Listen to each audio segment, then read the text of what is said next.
Hi friends, എല്ലാവർക്കും ഐഷുമ്മ കിച്ചണിലേക്ക് ഒരിക്കൽ കൂടി സ്വാഗതം. ഇന്ന് ഞാനിവിടെ തയ്യാറാക്കാൻ പോകുന്നത് മുന്തിരി വേവിച്ചുള്ള ജ്യൂസും മുന്തിരി വേവിച്ചു കൊണ്ടുള്ള ജ്യൂസിൽ നിന്നുണ്ടാക്കുന്ന ഐസുമാണ്. അതെങ്ങനെയാണ് ഉണ്ടാക്കുന്നതെന്ന് നമുക്ക് കാണാം. അതിനു മുമ്പ് ഈ ചാനൽ ഇതുവരെ സബ്സ്ക്രൈബ് ചെയ്തിട്ടില്ല എങ്കിൽ ഒന്ന് സബ്സ്ക്രൈബ് ചെയ്യണേ. ഇഷ്ടപ്പെടുകയാണെങ്കിൽ ലൈക്ക് ചെയ്യണേ. മറ്റുള്ളവർക്ക് കൂടി ഷെയർ ചെയ്ത് എന്നെ ഒന്ന് സപ്പോർട്ട് ചെയ്യണേ. അതിനുവേണ്ടി ഞാനിവിടെ കുറച്ച് മുന്തിരി നല്ലതുപോലെ കഴുകി എടുത്തിട്ടുണ്ട്. ഇനി ഒരു പാത്രത്തിൽ അരപ്പാത്രം വെള്ളം വച്ച് ഈ കഴുകിയ മുന്തിരി ഇതിലേക്കിട്ട് നമുക്കൊന്ന് വേവിച്ചെടുക്കാം.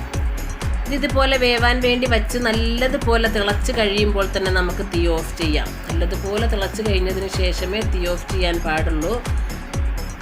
തീ ഓഫ് ചെയ്തതിന് ശേഷം നല്ലതുപോലെ ചൂടാറുന്നത് വരെ നമുക്ക് വെയിറ്റ് ചെയ്യാം. രാത്രിയിലാണ് ഇതുപോലെ തിളപ്പിച്ച് വെക്കുന്നതെങ്കിൽ രാവിലെ ആകുമ്പോഴത്തേക്കും നല്ലതുപോലെ ചൂടാറി കിട്ടും. നല്ലതുപോലെ ചൂടാറി കഴിയുമ്പോൾ കൈ വെച്ച് നല്ലതുപോലെ ഇതുപോലെ തിരുമ്മി ഒന്ന് പിഴിഞ്ഞെടുക്കാം. നമുക്ക് ഇത് മിക്സിയിലിട്ട് അടിക്കേണ്ട ആവശ്യമൊന്നുമില്ല. കൈകൊണ്ട് തന്നെ ഇതുപോലെ നല്ലതുപോലെ പിഴിഞ്ഞെടുത്താൽ മതിയാകുന്നതാണ്. നല്ലതുപോലെ ഇതുപോലെ ഞവണ്ടി എടുത്തതിന് ശേഷം നമുക്ക് ഒരു പാത്രത്തിലേക്ക് ഇത് അരിച്ചു മാറ്റാം.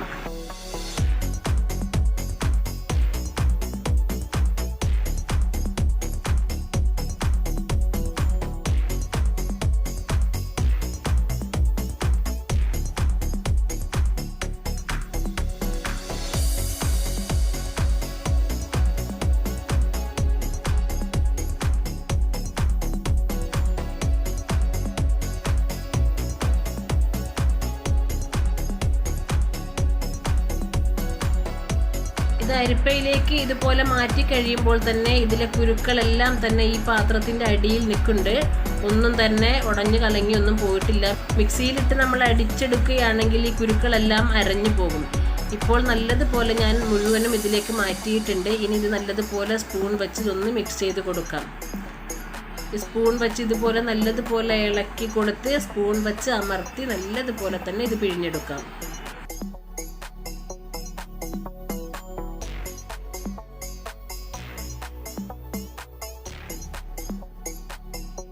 ഇപ്പോൾ ഇത് മുഴുവനും ഇതുപോലെ നല്ലതുപോലെ പിഴിഞ്ഞെടുത്തിട്ടുണ്ട്.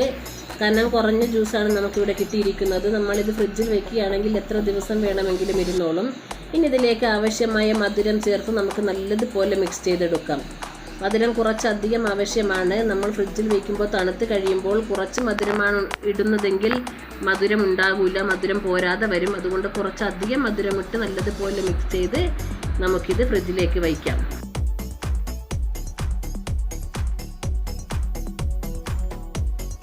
ഇനി ഇതേ ജ്യൂസിൽ നിന്നും തന്നെ നമുക്ക് കുറച്ച് ഐസ് ഉണ്ടാക്കാം. അതിന് വേണ്ടി ഞാനിവിടെ കുറച്ച് ഗ്ലാസ്സുകൾ എടുത്തിട്ടുണ്ട്. അതിലേക്ക് ഈ നമ്മൾ ഉണ്ടാക്കി വെച്ചിരിക്കുന്ന ജ്യൂസ് എല്ലാ ഗ്ലാസ്സിലേക്കും ഒഴിച്ചു കൊടുക്കാം.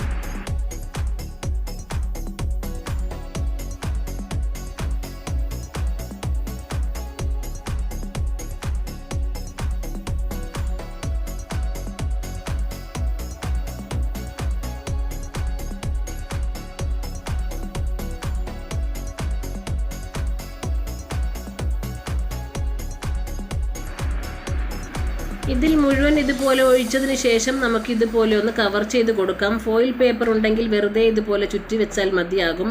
അതല്ല എങ്കിൽ ഇതുപോലെ ഒരു പ്ലാസ്റ്റിക് പേപ്പർ എടുത്ത് ഇതുപോലെ ഒരു റബ്ബർ ബാൻഡ് ഇട്ട് നമുക്ക് ചുറ്റി വയ്ക്കാം. അതിൽ ചെറിയൊരു ഹോൾ ഇട്ടിട്ട് അതിലേക്ക് ഈ ഐസ്ക്രീം കോല് വെച്ച് നമുക്കൊന്ന് ഫില്ല് ചെയ്തെടുക്കാം. ഇത് മുഴുവൻ ഇതുപോലെ വെച്ചതിന് ശേഷം നമുക്ക് ഫ്രീസറിലേക്ക് വയ്ക്കാം.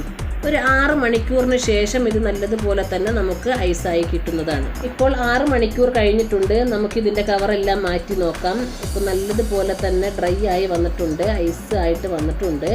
നമുക്ക് എല്ലാത്തിൻ്റെയും കവർ ഇതുപോലെ ഒന്ന് മാറ്റി കൊടുക്കാം.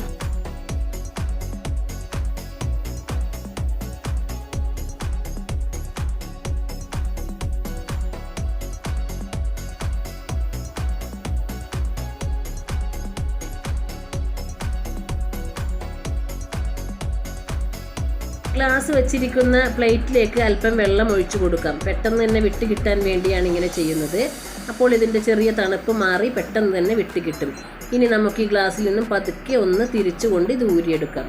നല്ല ടേസ്റ്റി ആയിട്ടുള്ള ഐസും മുന്തിരി ജ്യൂസും തയ്യാറായിട്ടുണ്ട്. എല്ലാവരും ഒന്ന് ട്രൈ ചെയ്ത് നോക്കുക. കുട്ടികൾക്കൊക്കെ ഇഷ്ടപ്പെടുന്ന ഒരു ഐറ്റമാണ്. വളരെ എളുപ്പമാണ് ഇതുണ്ടാക്കാനായിട്ട്. പെട്ടെന്ന് തന്നെ നമുക്ക് മിക്സിയുടെ ഒന്നും ആവശ്യമില്ല. പെട്ടെന്ന് തന്നെ ഇത് വേവിച്ച് ചൂടാറി കഴിയുമ്പോൾ പിഴിഞ്ഞ് ഇതുപോലെ ഗ്ലാസ്സിലാക്കി ഫ്രിഡ്ജിലോട്ട് വയ്ക്കാം, ഫ്രീസറിലോട്ട് വയ്ക്കാം. അപ്പോൾ പുതിയ വീഡിയോയുമായി വീണ്ടും കാണാം. അതുവരേക്കും bye bye. Okay, thank you.